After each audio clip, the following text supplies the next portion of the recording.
Now you have another bill, I do. item AB 2738. 2738.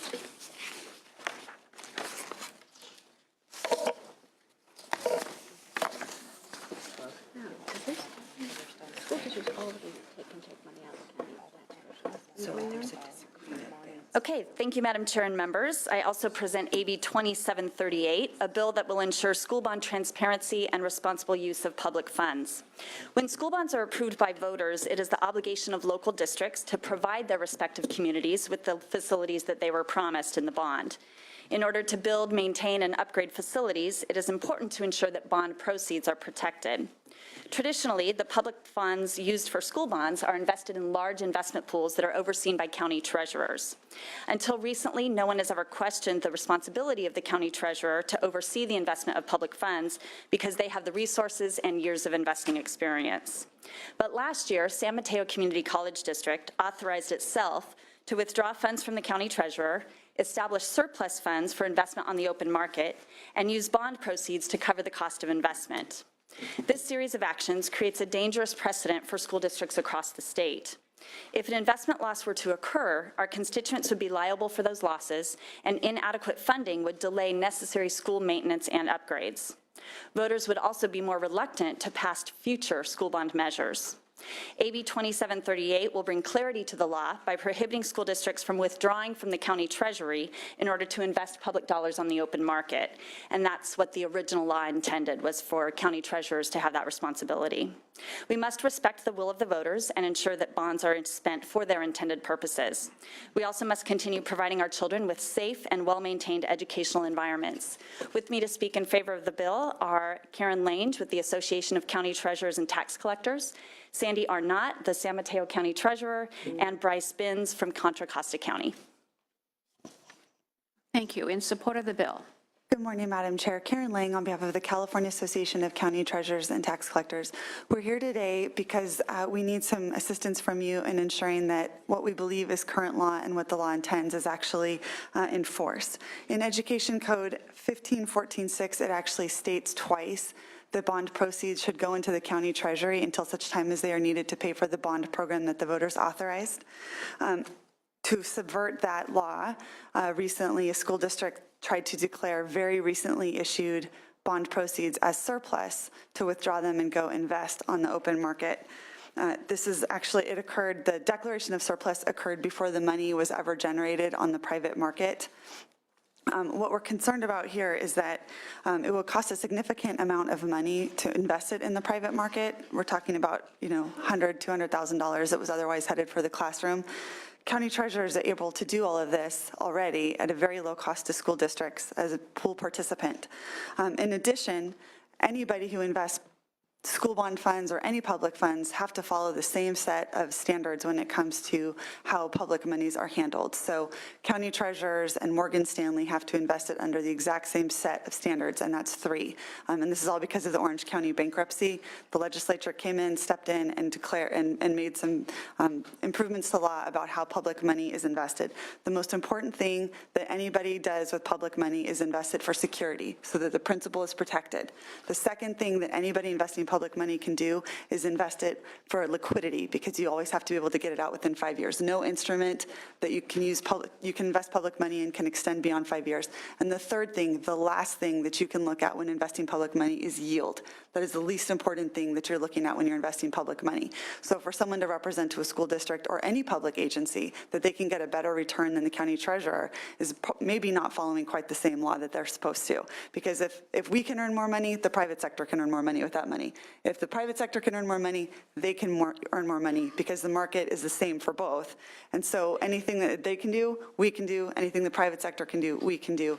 Any representation that they can do it better is probably not accurate, because they're stuck with the same set of laws that we are. We can just do it cheaper so that more money gets to the classroom and isn't spent on very expensive financial advisors that are in the private market, such as Morgan Stanley, which was the underwriter that stood to make, a couple $100,000 off of investing this money for the school district. With that, I'll hand it over to Sandy Arnott, who can answer the 4 questions raised in your committee analysis. I want to thank the consultant for doing a really fantastic job laying out what is otherwise sort of a complicated set of circumstances, and I really appreciate her time on that. Thank you. Thank you. Others in support of the bill? Good morning, Chairman Liu and committee members. I'm Sandy Arnott, San Mateo County Treasurer Tax Collector, seeking your support for AB 2738. And I would like to respond to some questions that were posed to me regarding this bill. First was, should proceeds from sale of bonds be treated differently than other funds that a school district might receive and invest? Absolutely. Bond proceeds should be treated differently than other funds received by a district. Bond funds are proceeds earmarked for specific purposes as outlined in the bond measure presented and approved by voters. GC 15100 authorizes the use for administrative costs. School districts invest general fund dollars used for administration, educational materials, business costs. These funds are not voted upon for specific use. General fund dollars are expended per district budget. Is the sale of bonds for purposes of investment by a school district an appropriate use of bond funds? Bonds may not be sold for the purpose of investments. GC 15100A through J specifically outlines the purposes for which bonds may be issued, and investments are not included. How many school districts have the expertise to invest bond proceeds independent of a county treasurer? None. The amount of available funds invested by a district are minuscule when compared to the amount invested by a county treasurer. Therefore, the level of investment experience is severely lacking. Additionally, there are no codes that authorize school districts to invest bond proceeds, so this is not information that would be easily acquired. Are the existing bond accountability and audit processes sufficient to ensure oversight of district investment practices? The level of fraud that currently exists in bond expenditures has been an ongoing concern of agencies like CalBOC, despite oversight committees who are often perpetrators themselves. Having a district invest and disperse bond proceeds creates a huge conflict of interest with no separation of duty existing. Such a process is ripe for fraud. The current process treasurers use to invest and control. The current process is that treasurers invest and the controllers disperse bond proceeds. Are there examples of county treasuries that have made poor investment decisions and jeopardized district funds? How widespread are those examples? In the past 30-plus years, Orange County had a situation involving derivatives. The legislature responded with many new laws governing investment of public dollars, which all local agencies must follow. In 2008, some treasurers, along with many other public agencies, realized losses when Lehman went into bankruptcy. Such situations were the exception and certainly not the rule. In asking this question, it is important to also consider how many districts have jeopardized school bond funds through poor judgment, poor oversight, fraud, lack of accountability, and poor project planning. Do county treasuries have adequate mechanisms for districts to oversee investment policy and ensure that districts' investments are being met? First and foremost, all treasurers are required to adhere to Government Code 53601 for investments. Investment policies are approved by a board of supervisors annually. These policies are provided to the districts in hard and soft copy and available on county websites. Monthly investment and compliance reports are provided to all districts and posted on county websites. Districts have the right to question any portion of those reports at any time.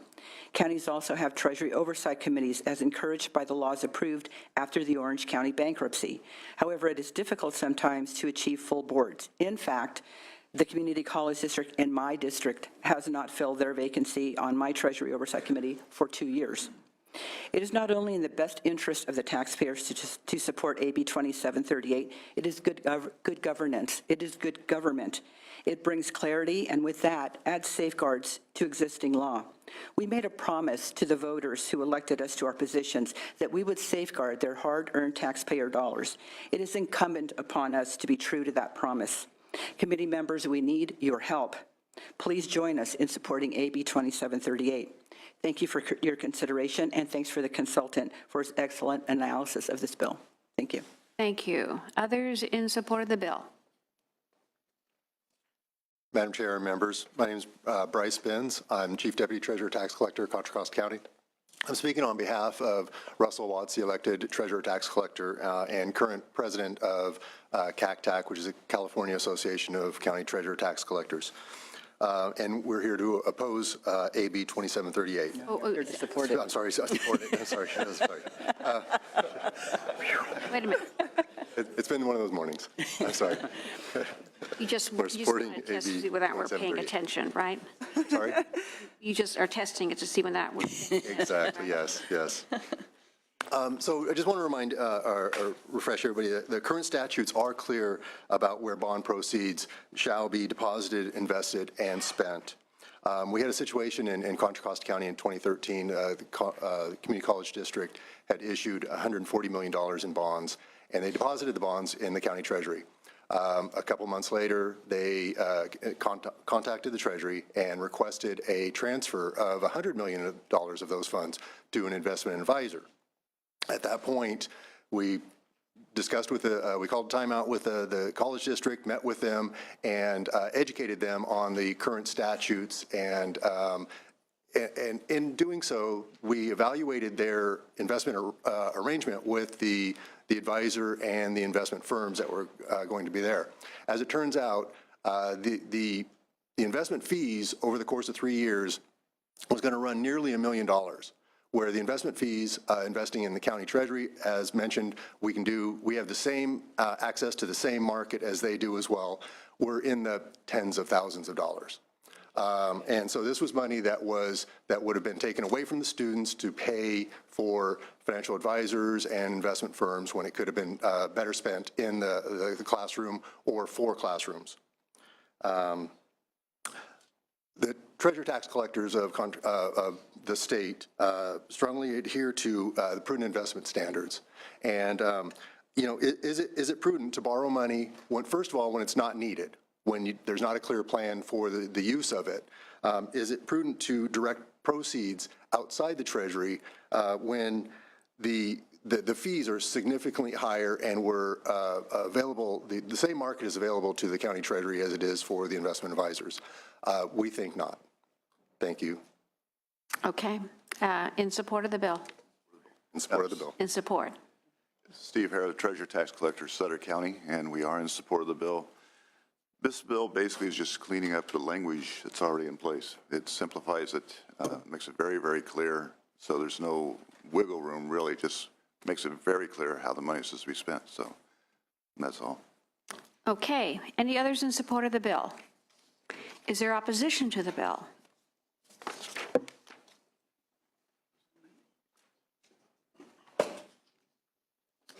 Madam Chair and members, Rebecca Curley on behalf of the Coalition Up.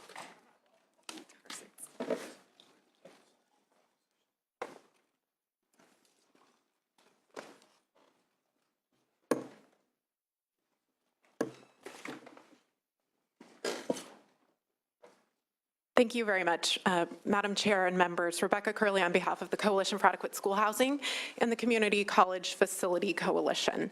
We are in a opposed position to this bill. We believe that school boards and boards of trustees are the ones who are ultimately responsible for delivering the projects that they promise to their voters and to their communities and ensuring appropriate use of taxpayer dollars.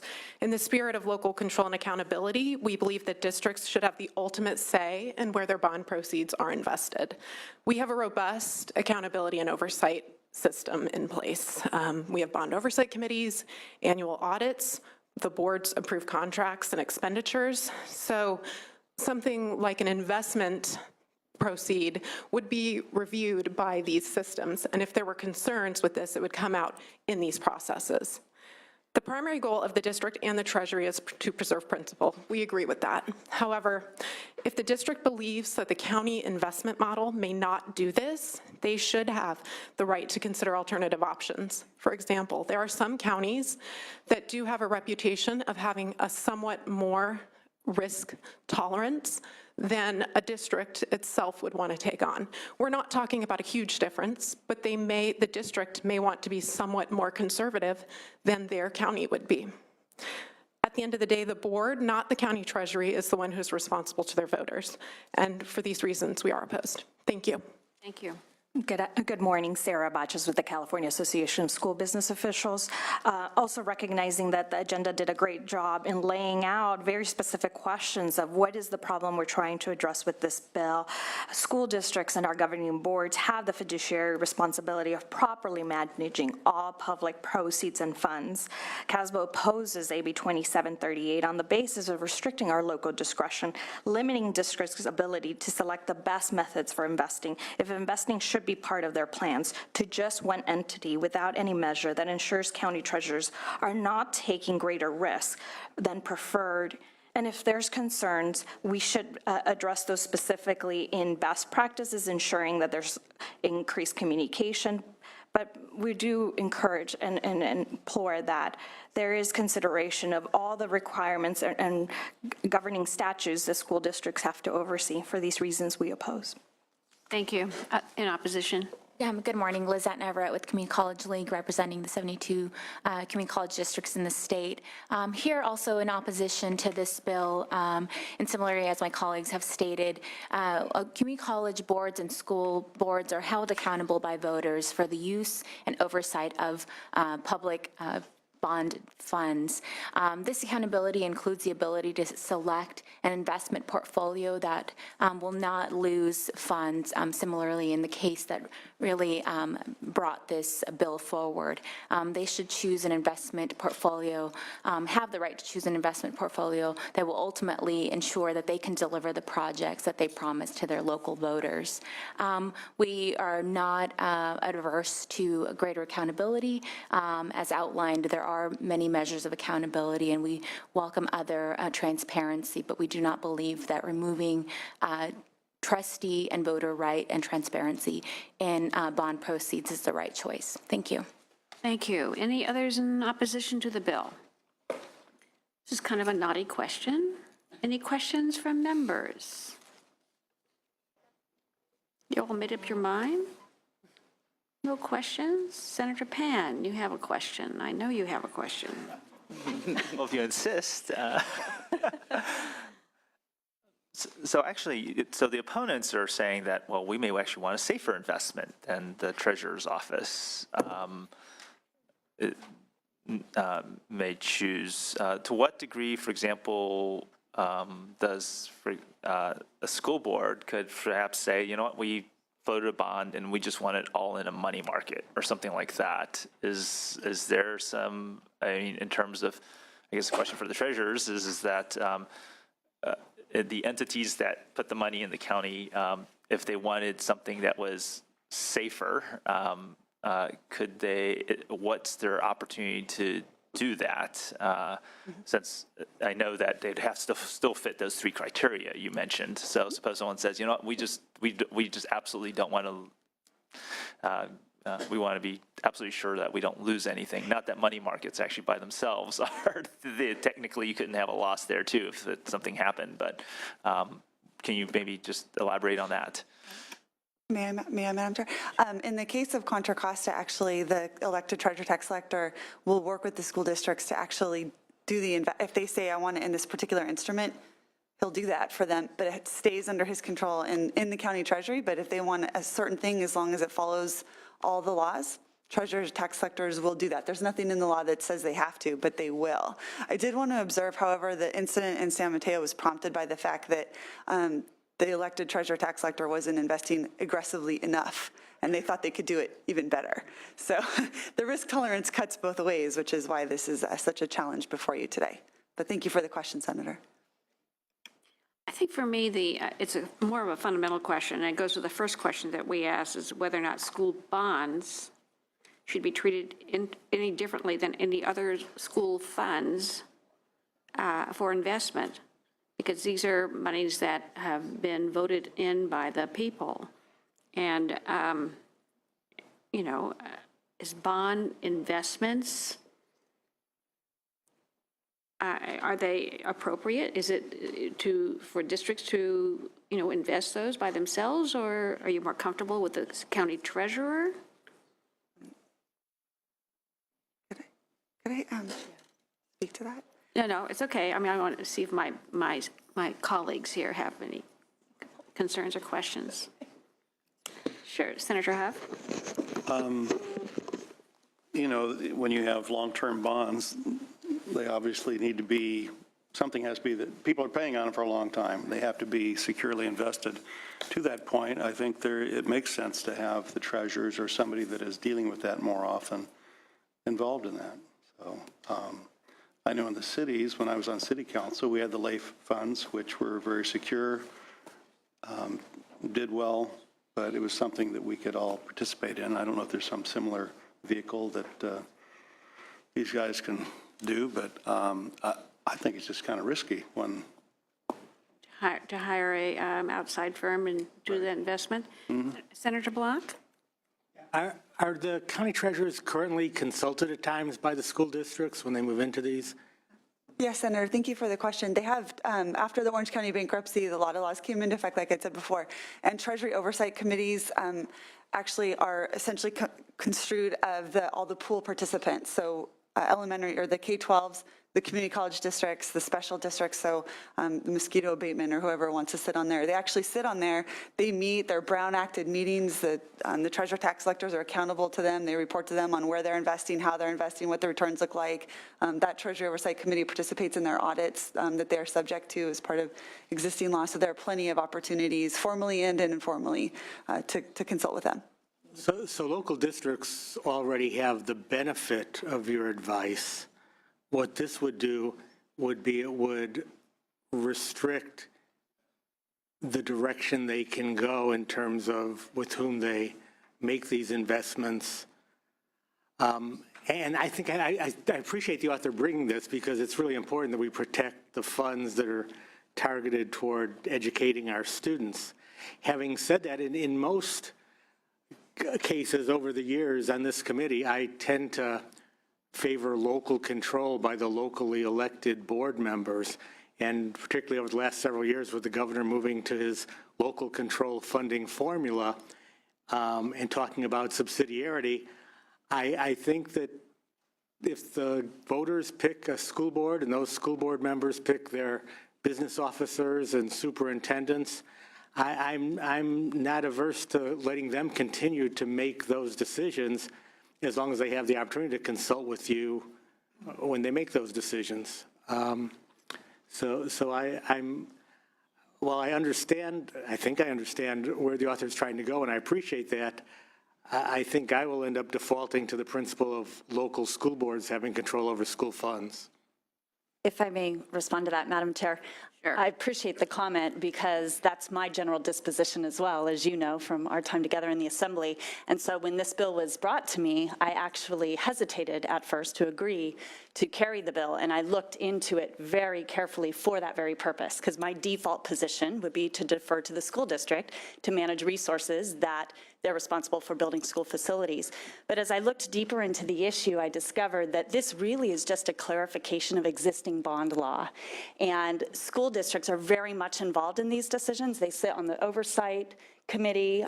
Decisions are not made without the input of the school district that the bond applies to. And yet, existing law indicates that it's a county treasurer's responsibility for any bonds within that county's jurisdiction to invest those proceeds and actually save the schools money by not using outside private financial investors. So as I looked deeper into it, I became less and less concerned about that local control issue until I wasn't concerned about it at all. And I actually think this protects the true role of a school district, of a school board, and the true role of a county treasurer. Appreciate the comment, and only wanted to respond to it because I came at it with the very same approach initially. Okay, Senator Pan? To move the bill when appropriate. Okay, would you like to close, Assembly Member? I think we've covered all the issues, so I respectfully ask for an aye vote, and let's make sure we're protecting school bond proceeds and building the facilities that our students across the state so desperately need. Okay, thank you. Let's call the roll. Item number 26, AB 2738. The motion is due pass to the floor. Lou? Aye. Lou, aye. Block? Block, aye. Hancock? Huff? Huff, aye. Leyva? Leyva, aye. Mendoza? Monning? Pan? Aye. Pan, aye. Vidak? Aye. Vidak, aye. That's 6. 6 votes, sufficient for passage. We'll keep the roll open for our absent members. Thank you so much. Madam, very much. Thank you. Okay. Let's, Assembly Member Gomez?